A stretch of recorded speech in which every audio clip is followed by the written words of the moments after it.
बिस्मिल्लाहिर्रहमानिर्रहीम। अस्सलाम वालेकुम नाज़रीन, मैं हूं आपका होस्ट अहमद फवाद। आज तारीख है 3 मार्च और दिन है मंगल का। 3 खबरें आज की व्लॉग में आपके साथ में शेयर करूंगा। पहली बड़ी खबर तो यह है जी कि अमेरिका और ईरान, ये जो जंगी माहौल है, इस जंगी माहौल में इमरान खान साहब को हर हाल में बाहर निकालने का फैसला कर लिया गया है। और इस हवाले से 2 डेवलपमेंट्स भी हुई हैं और इनमें से एक डेवलपमेंट हुई है अदालत में और इस्लामाबाद हाई कोर्ट में, और ये बड़ी अनएक्सपेक्टेड डेवलपमेंट थी जी जो कि हुई है। कुछ एक्सक्लूसिव डिटेल्स इस हवाले से आपके साथ में शेयर करूंगा जी। दूसरी बड़ी खबर यह है जी कि चुनतखीब जो रिजीम है, इसकी जो आलमी सपोर्ट है ना, वो खत्म होने जा रही है। वजह इसकी क्या बनी, इस पर कुछ एक्सक्लूसिव डिटेल्स आपके साथ में शेयर करूंगा।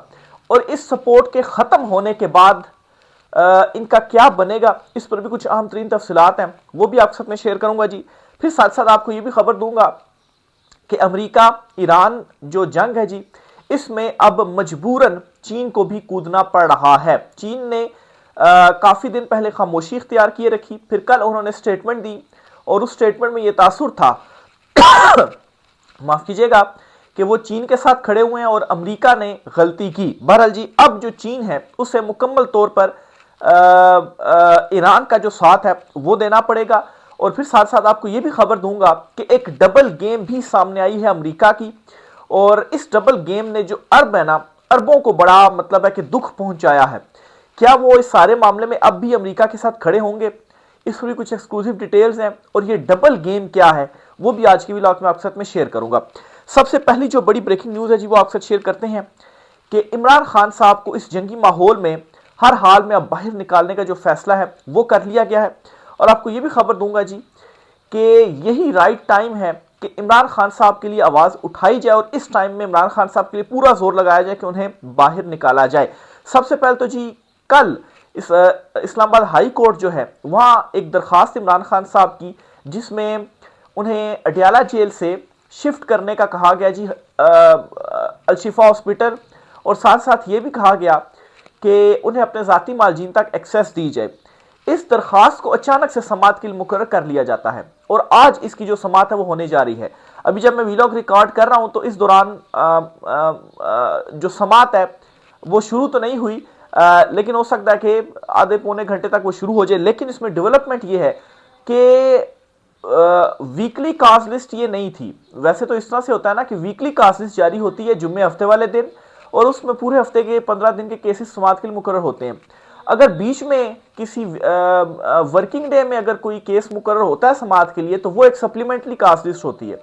तो इस तरह से इमरान खान साहब का अचानक से केस मुकर्रर होना और कल मुकर्रर होना, कल जो है वो मंडे का दिन था और आज खैर इमरान खान साहब से मुलाकात का भी दिन है अडियाला जेल के बाहर उनकी बहनों का। तो बहरहाल जी, ये समात के लिए मुकर्रर होती है और 2 रुकनी बेंच इसके ऊपर जो समात है ना वो करेगा। इनिशियल तो मुझे यही महसूस होता है कि इसमें यह होगा जी कि अगर ये दरखास्त एक्सेप्ट की भी जाती है ना, तो इसमें चूंकि पहले तो एतराज़ात लगे और एतराज़ात के साथ इस दरखास्त को समात के लिए मुकर्रर किया गया है, तो एतराज़ात दूर करके फरीकैन को नोटिस जारी हो सकते हैं। यहां तक डेवलपमेंट हो सकती है, इससे आगे डेवलपमेंट आज के दिन एटलीस्ट नहीं हो सकती। हो सकता है कि अगर आज इतनी डेवलपमेंट होती है और कल के लिए नोटिस जारी हो जाते तो फिर हम ये कह सकते हैं कि वाकई संजीदगी से अब इस पर चीजें हो रही हैं और इमरान खान साहब को शिफ्ट किया जाएगा अब शिफा हॉस्पिटल। फिर दूसरी तरफ नाजरीन, पाकिस्तान तहरीक इंसाफ ने एक बड़ी कॉल दे दी है और ये कहा है कि ईद तक इमरान खान साहब के लिए पुरअमन एहतजाज अडियाला जेल के बाहर करेंगे। फिर साथ ही साथ इस सारी सूरत हाल में जी सुहेल आफरीदी ने भी कॉल दे दी है लॉन्ग मार्च की भी, और ईद के बाद, यानी कि आप ये समझें जी कि अप्रैल के महीने में 9-10 अप्रैल की जो डेट है वो भी सामने आ रही है।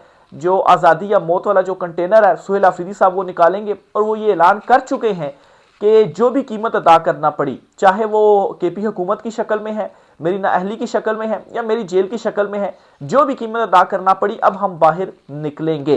तो ये बड़ी जो डेवलपमेंट्स हैं वो हुई हैं और ख़ास तौर पर इस डेवलपमेंट को मैं बड़ा गैर मामूली समझ रहा हूँ कि अचानक से इस्लामाबाद हाई कोर्ट जो केसेस की समाअत ही मुकर्रर नहीं कर रहा इमरान खान साहब के, वो अचानक से हॉस्पिटल मुंतकली की जो दरखास्त है वो मुकर्रर करता है और इसके ऊपर 2 रुकनी बेंच भी समात जो है वो कर रहा वो बना दिया जाता है।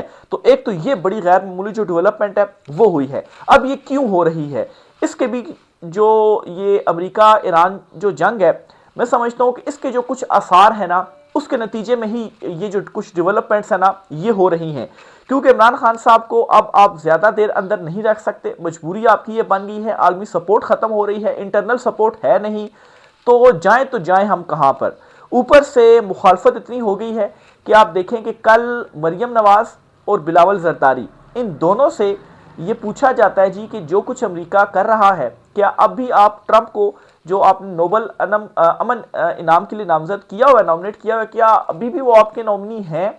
तो इस पर बिलावल जरदारी की जानिब से तो कोई जवाब नहीं दिया जाता। बहरहाल मरियम नवाज जो है वो कहती है जी कि शहबाज शरीफ ने ये किया तो उन्होंने ठीक ही किया, यानी कि वो अभी भी उसके ऊपर स्टैंड इन्होंने लिया हुआ है। तो ये इनकी हालत है। मौलाना फजल रहमान से जब पूछा जाता है तो मौलाना फजल रहमान इसके ऊपर कोई जवाब ही नहीं देते, यानी कि इमरान खान साहब को 30 साल से मौलाना फजल रहमान क्या कहते थे और अभी मतलब है कि क्या हो रहा है, पूरी जंग जो है वो शुरू हो गई है, कोई स्टेटमेंट मौलाना साहब की जानिब से सामने नहीं आ रहा। तो कौन कौन एक्सपोज नहीं हुआ, किस किस को इमरान खान ने एक्सपोज नहीं किया, ये सारे एक्सपोज हो गए हैं। अब इनकी इन चीज़ों से क्या हो रहा है जी कि मजीद जो नफरत है वो बढ़ती जा रही है दिलों में कि यार ये क्या कर रहे हैं। अच्छा, फिर दूसरी तरफ जी आलमी सतह पर इस रजीम की जो हिमायत है ना वो ख़त्म होती जा रही है। वो कैसे देखें, ये जो अमेरिका की जानिब से ईरान के ऊपर अटैक किया गया, ईरान की जानिब से जो इस पर जवाबी हमले किए गए, रॉकेट्स वगैरह जो है वो छोड़े गए, मिसाइल्स वगैरह छोड़े गए, तो जो अरब कंट्रीज़ है ना उनको काफ़ी ज़्यादा इसमें जो नुकसान है ना वो उठाना पड़ रहा है। इवन के अरब कंट्रीज़ की जानिब से ये गिला भी सामने आ गया है कि ट्रंप हमें प्रोटेक्ट या अमेरिका हमें जो प्रोटेक्ट है वो नहीं कर रहा। दुबई जो है वो सारे भाग रहे हैं उधर से, वो खाली हो रहा है, और अगर ये 1 महीना और चलती रही ना तो दुबई तो बिल्कुल खंडर बन जाएगा। तो आप ये देखें, यही सूरत हाल है बहरीन की, इसी तरह से कुवैत की, इसी तरह से कतर की, इसी तरह से सऊदी जो ऑयल रिफाइनरी वगैरह है वहाँ पर भी मतलब वो भी क्लोज कर दी गई है, क्योंकि वहाँ पर भी जो मिसाइल है वो मारा गया है। अब यहाँ पर एक डबल गेम क्या हुई है जी, डबल गेम ये हुई है, बल्कि ये बाकायदा तौर पर जो स्टेटमेंट है ना वो भी मैं आपके साथ शेयर करता हूँ ताकि मजीद जो चीज़ें हैं ना वो आपको क्लियर हो जाएं। ये जी एक अमरीकी सहाफ़ी हैं, ठीक है, इन्होंने एक बड़ा इंकशाफ किया है, ये मैं सामने रखता हूँ कि इन्होंने क्या कहा। ये कहते हैं गुज़श्ता रात कतरी और सऊदी हुकूमतों ने अपने इसराइली मोसाद एजेंट्स पकड़े हैं जो कतर और सऊदी अरब में बम धमाके करने जा रहे थे। हैरानकुन बात है ना कि ईरान के हमले के वक्त इसराइल भी, जी हाँ, क्योंकि इसराइल अब ईरान के साथ अरब ममालिक की भी बर्बादी चाहता है। तो मामला यहाँ पर यह है जी कि ईरान वो जो ऑयल रिफाइनरी वाला मामला है, ईरान ये कहता है कि उन्होंने उसके ऊपर अटैक नहीं किया। अब उससे क्या हुआ है, जाहिर सी बात है। और इवन के जो कतर में एलएनजी जो पॉइंट है वहाँ पर भी जो है वो मिसाइल वगैरह जो है वो मारे गए, तो उससे वो बंद हो गया, गैस बंद हो गई, ऑयल जो है वो उसकी जो तरसील है वो बंद होगी। तो ईरान ये कह रहा है जी कि ये हमने नहीं किया। तो भाई अगर ईरान ने नहीं किया तो फिर कौन ये कर रहा है? और अब ये अमरीकी सहाफ़ी ने जो इंकशाफ किया इसके मुताबिक देखें जी तो ये कौन कर रहा है। तो यहाँ जो डबल गेम है ना वो सामने आ रही है। और फिर आप ये भी देखेंगे प्रोटेक्ट भी नहीं किया जा रहा। अब ये चाह रहे हैं जी कि अरब कंट्रीज और ईरान जो है वो भी आपस में हों, और ये जो अरब कंट्रीज हैं इनकी भी तो वो तबाही चाहते हैं, क्योंकि ये भी उनके रास्ते में रुकावट हैं, ये भी उनके रास्ते में हायल हैं। तो आप यहाँ देख लें जी कि वो अरब ममालिक जिन्होंने इनका इतना साथ दिया कि अपनी बेसिस दे दी कि यहाँ से आप अटैक करें, और उसके नतीजे में क्या हुआ, उनकी बेसिस के ऊपर भी अटैक्स हुए। अपना जो पूरे का पूरा कंट्री था दुबई, आप देखें कितने बिलियंस ऑफ डॉलर्स जो है वो डेली बेसिस के ऊपर अपना लॉस कर रहा है, इंफ्रास्ट्रक्चर का लॉस कर रहा है, लोग वहाँ से भाग रहे हैं, पूरी उसकी जो रेपो है वो स्टेक के ऊपर जो है वो लग चुकी हुई है। ये इन अरब कंट्रीज़ की जानिब से किया गया। लेकिन इसका जो सिला था वो क्या मिला जी कि इनके साथ भी डबल गेम हो रही है कि इसके साथ लगे हाथों आपको भी जो है वो हम फारग करें, आप भी हमारे हलक का जो है वो कांटा है। तो ये एक डबल गेम की जा रही। अब जाहिर सी बात है ये समझ चुका है जो अरब कंट्रीज़ हैं, और उनकी जानिब से ये पैगाम भी पहुंचाया गया है कि भाई आपने तो हमें प्रोटेक्ट करना था, आप हमें प्रोटेक्ट नहीं कर रहे। अब इसका रद्द अमल क्या आता है? क्या रद्द अमल के तौर पर ये खुद को पीछे कर लेते हैं अमेरिका से, या अभी भी ये यही करते हैं कि नहीं अमेरिका के साथ ही हमें जुड़कर रहना है, क्योंकि मजबूरी है कि फिर हमें प्रोटेक्ट कौन करेगा? हमारा यहाँ पर इन्वेस्टमेंट और सारी चीज़ें तो हैं, लेकिन हमें किसी ने प्रोटेक्ट भी तो जो है वो करना है, हमारी बादशाह जो है उसे भी तो किसी ने जो प्रोटेक्ट है वो करना है। तो बहरहाल जी ये एक बड़ी जो डबल गेम है वो सामने आई है। जहाँ तक मैं आपको बता रहा हूँ जी इस मौजूदा रजीम की जो आलमी सपोर्ट है वो कैसे ख़त्म हो रही है, वो ऐसे जी वो माशी एतबार से देखी जाए तो अरब कंट्रीज़ वगैरह ऑलरेडी दुबई के जो मेरे ख्याल से $3 अरब है वो बार बार मांग रहा है, महीना 2 महीने के लिए रोल ओवर कर रहा है। तो उनकी अपनी जो सूरत हाल है वो बिगड़ी हुई है, तो आपसे वो पैसे क्यों नहीं लेगा? अब मतलब आपकी कैसे वो आपका साथ देगा? या अमेरिका हो गया या IMF वगैरह हो गए। तो ऑलरेडी मैशत जो है ना वो ओवरऑल पूरी दुनिया की ख़राब होती जा रही है। तबाह होती जा रही है। महंगाई आप आइंदा कुछ दिनों में देखेंगे, अगर ये जंग इसी तरह से जारी रहती है ना, तो महंगाई का एक बहुत बड़ा तूफान आएगा, जिसमें जो ऑयल प्राइसेस हैं और जो गैस प्राइसेस हैं ना, वो एकदम शूट करेंगी। पाकिस्तान में तो चले, पाकिस्तान में भी एलएनजी चूंकि वो 20% जो इंपोर्ट होती थी जी कतर से, वो सारी अब बंद हो गई है। फिर जो हरम्स का जो सारा वो समुद्री एरिया है वो ईरान ने बंद कर दिया, वहाँ से कोई भी तरसील जो है वो नहीं हो सकती। फिर इसी तरीके से जो ऑयल है वो बंद कर दिया है, तो वो जब नहीं होगी, कम मिकदार में मिलेगा, तो उससे क्या होगा जी, जो कीमतें हैं ना वो शूट करेंगी। ऑयल प्राइसेस शूट करने से बाकी भी इंपैक्ट आएगा, बाकी चीज़ें भी जो है वो शूट करेंगी। तो एक बहुत बड़ा महंगाई का जो तूफान है वो पूरी दुनिया में खैर आने जा रहा है। जाहिर सी बात है, इस महंगाई के तूफान में उन्होंने आपको पैसे देने या कर्जे देने हैं, अपनी जो सूरत हाल है उसको देखनी है।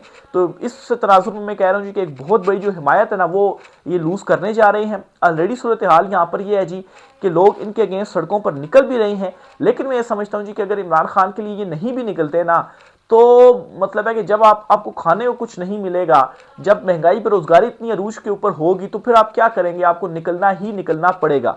और इस सारी सूरत हाल में आप देखें जी कि इमरान खान साहब के हवाले से मैं समझता हूँ कि बेस्ट टाइम है उनको, मतलब है दबाव चूंकि ऑलरेडी बढ़ा हुआ है, मजीद दबाव बढ़ाया जाए तो इमरान खान साहब को निकाला जाए, वो जा सकता है। बहरहाल जी ये सूरत हाल बड़ी गैर मामूली मैं समझता हूँ जी हुई है कि ये जो बेंच बन गया है, और मुझे ऐसा महसूस होता है कि इमरान खान साहब को शिफ्ट कर दिया जाएगा अडयाला जेल से शिफा हॉस्पिटल। ये किया जाएगा, वैसे ही समाअत नहीं होने जा रही इस्लामाबाद हाई कोर्ट में, तो शिफ्ट इमरान खान साहब को किया जाएगा, क्योंकि इनके ऊपर जो दबाव है ना वो आलमी सतह पर भी मुसलसल बढ़ता जा रहा है। और आप देखें कि अगर इस सूरत हाल में अगर इंटरनली भी इनके ऊपर दबाव बढ़ता रहा, तो किस तरह से चीज़ों को टैकल किया जाएगा, फिर नामुमकिन हो जाएगा चीज़ों को टैकल करना। फिर अमेरिका जो है वो भी इस वक्त बहुत बुरा फंस गया है, क्योंकि जो चीन है ना, अब उसे भी इस मामले में बरह रास्त कूदना पड़ेगा और ईरान का साथ देना पड़ेगा। इसकी वजह क्या है, क्यों? क्योंकि चीन दो जगहों से सबसे ज्यादा ऑयल लेता था, एक वेनेजुएला से और दूसरा ईरान से। तो वेनेजुएला का सारा कब्जा तो ले लिया है ट्रंप ने अपने पास, और दूसरा ईरान में भी वो यही करने जा रहा है। तो फिर चीन को अपना जो इन्हिसार है वो रूस के ऊपर या दीगर कुछ कंट्रीज के ऊपर मजीद बढ़ाना पड़ेगा। जाहिर सी बात है वो एक कंट्री से तो नहीं लेता ना, मुख्तलिफ कंट्रीज से उसकी जाने से लिया जाता है, ताकि अगर एक कहीं से नाका बंद भी हो तो उसके जो मामलात हैं वो चलते रहे। तो इस सूरत हाल में जी चीन को ईरान का साथ इस तरह से देना पड़ेगा जी कि अगर यहाँ से भी उसका ऑयल बंद हो जाता है तो फिर उसकी मायशत को भी बहुत बड़ा जो झटका है ना वो पहुंचेगा। और हम ये जो कह रहे हैं ना कि चीन दुनिया की सबसे बड़ी इस वक्त मायशत बन रहा है, और ठीक है दिफाई एतबार से मतलब वो खामोशी के साथ मामलात को कर रहा है, तो ये एक धचका भी होगा चीन की मायशत को, जो कि अमेरिका की जानिब से फिर दिया जाएगा अगर ईरान जो है वो लॉस्ट करता है। तो बहरहाल अभी तो जो मामला फंसा हुआ है ना वो अरबों का फंसा हुआ है, और ईरान जो है वो पीछे नहीं हट रहा। और ट्रंप की जानिब से अब इशारतन ये बात भी कह दी गई है जी कि जो फौजी है ना वो भी उतार सकता है वो ईरान के अंदर, क्योंकि जो ये प्लान किया गया था ना कि रिजीम चेंज करने के बाद क्या होगा, जो टॉप लीडरशिप है उसे निशाना बनाने के बाद क्या होगा, उसे खत्म करने के बाद क्या होगा कि हम रिजीम चेंज कर लेंगे और प्रॉक्सी जो है वो अपनी बना लेंगे। लेकिन ऐसा हुआ नहीं। टॉप लीडरशिप के बाद जो नीचे टीयर्स की लीडरशिप है ना वो ऑटोमेटिकली ऊपर आ गई। जो ढांचा है ना वो ईरान का बहुत ज़्यादा मजबूत है। तो ये इस वक्त ओवरऑल जो सूरत हाल है ना जी वो चल रही है। फिर इसके साथ एक और खबर भी देता चलूँ जी कि अमेरिका ने हंगामी बुनियादों के ऊपर इंतबाह जारी करते हुए अपने शहरियों को कोई 14 ममालिक हैं जी जो अरब कंट्रीज़ हैं, यहाँ से ये मुल्क छोड़ने का जो हिदायत है ना जी वो जारी कर दी है। अब ऐसा क्यों कर रहा है अमेरिका? जाहिर सी बात है उनको मालूम है ना कि उन्हें प्रोटेक्ट नहीं कर रहा और इनकी अभी मजीद तबाही होनी है, तो इसलिए अपने शहरियों को कह रहे हैं जी कि जल्दी से छोड़ो। वो कौन से कंट्रीज़ हैं जी? एक तो ईरान तो है ही है, इराक है, शाम है, इसराइल है, मिस्र है, कतर है, ओमान है, उर्दन है, यमन है, कुवैत है, बहरीन है, लिबनान है, सऊदी अरब है, मुत्तहिदा अरब अमारात है यानी कि यूएई। तो यूएई जो है ना इसका, दुबई जो है ख़ास तौर पर इसका तो काफ़ी ज़्यादा जो बट्टा है ना वो इस वक्त बैठा हुआ है। फुटेजेस दुबई की आ रही है कि दुबई इवन के वर्किंग डेज में भी मतलब है खाली पड़ा हुआ है, सड़कें जो है ना उसकी सुनसान है, लोग वहाँ से भागने में जो है वो लगे हुए हैं कि भाई हम यहाँ से निकलें। ये तमाम की तमाम जो अशराफिया है जो जाकर दुबई में इन्होंने इन्वेस्टमेंट्स की हुई थी, बल्कि वो कोई बता रहा था कि जो प्रॉपर्टी के रेट्स वगैरह ना ये भी आप देखेंगे कि हो गए हैं या अभी कुछ दिनों में हो जाएंगे। दुबई में 30 से 40% प्रॉपर्टी के जो रेट है ना वो गिरेंगे। क्यों गिरेंगे? जाहिर सी बात है मतलब है कि जो ईरान की जानिब से जवाबी अटैक्स किए जा रहे हैं तो इनमें उनकी भी तो फिर जो तबाही है वो है। और फिर इसी तरह से जी अमेरिका को भी ये जंग भारी पड़ रही है। कुछ फिगर्स सामने आ रही हैं और फिगर्स ये हैं जी कि पहले 24 घंटे के दौरान अमेरिका ने तकरीबन 780 मिलियन डॉलर जो है वो खर्च किए हैं, जिसमें हवाई जहाज़ों की जगह बदलना, 1 दर्जन से ज़्यादा बहरी जहाज़ों की तैनाती और इलाकाई असासों को मुतहरिक करना शामिल है। एक अंदाजे के मुताबिक 630 मिलियन डॉलर इजाफी लागत आएगा। तो ये जो पैसा है ना वो अमेरिका की जानिब से इसमें लगाया जा रहा है। तो ये जी आज कुछ आम तीन तफसीलात थी। मजीद जो भी होता है आप चीज़ें शेयर करते रहेंगे जी। राय का साथ कीजिएगा। आज की व्लॉग से इतना ही, इजाज़त दीजिए। अल्लाह हाफिज़।